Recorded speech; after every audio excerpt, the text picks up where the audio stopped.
Have you ever seen someone fill up their cup with soda first, then put the ice in? It happened twice yesterday. I was having lunch at Wendy's and watched in horror as a middle-aged woman went up, filled her drink to the brim with lemonade, and then put ice in. She seemed shocked when the lemonade splashed all over her arm. I continued eating my sandwich, laughing to myself. But then, the same thing happened not a minute later. Her husband, a gray-haired man wearing shorts despite the cold weather, went up to the machine and filled his cup with Coke, then pressed the ice. Splash. He yelped as Coke splattered all over his shirt. What are these people, crazy? I shook my head, biting back laughter. I watched as the man took a seat next to his wife and pulled out his fries. Let's hope he eats properly, jeez. But he didn't.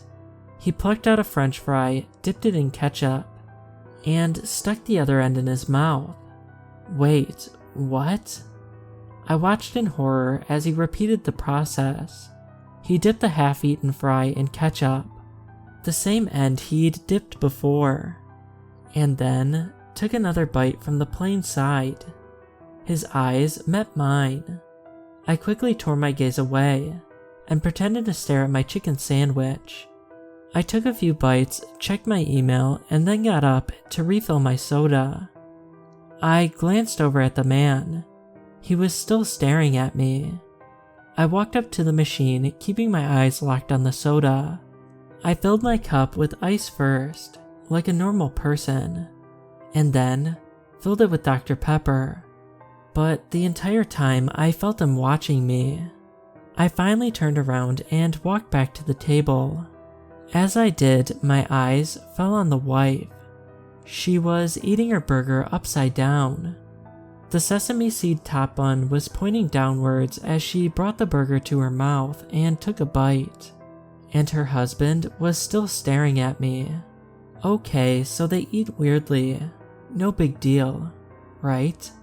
I mean, I make peanut butter and honey sandwiches, and I've put ketchup on salad a few times, but I couldn't shake the unsettling feeling in my gut.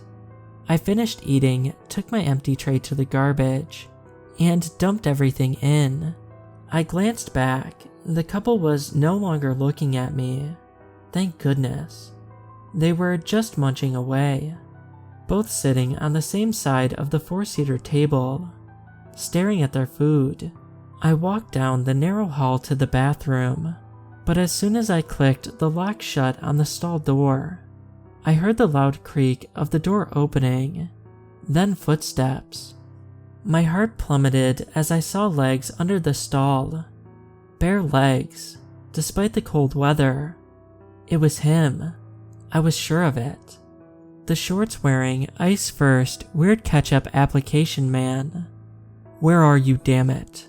he shouted, his voice echoing in the bathroom. My blood ran cold. I clamped a hand over his mouth, trying to muffle my raged breathing. I glanced at the stall door. It looked flimsy enough to kick in. Through the gap between the door and the stall, I saw a sliver of the man. Gray hair, black shirt, khaki shorts. It was undoubtedly him. He stood still, then slowly took a step. "I know you can hear me," he shouted. Every muscle was paralyzed. He's going to kill me, or mug me. I never should have looked, never should have stared. The crackle of static flooded the bathroom. "I can hear you," a voice said through an unseen speaker. Relief flooded me. Oh, he's on the phone. "Thank goodness Sam and I are in position. We're going to start in 1 minute. Be ready." A horrible tearing sound filled the bathroom. With a wet splat, the skin on his legs slowly wrinkled and warped, then cascaded to the ground. Nausea leaped into my throat, and I cupped a hand over my mouth, resisting the urge to vomit. At first, I thought he'd somehow shed his skin and muscle, and just his bones were left. But somehow it was worse than that. So much worse. The white, bone-like legs stepped out of the skin pooled at the floor, revealing long feet that ended in pointed black nails. The thing stepped towards the door, and I saw a flash of white in the gap between the door and the wall. Then it was gone.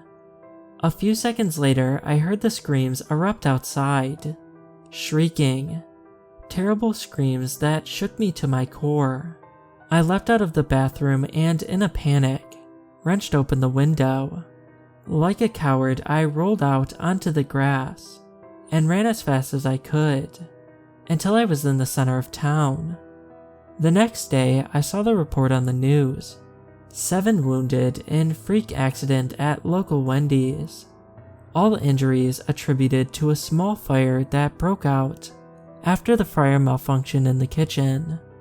All patients are recovering well, but suffer no memory of the traumatic event.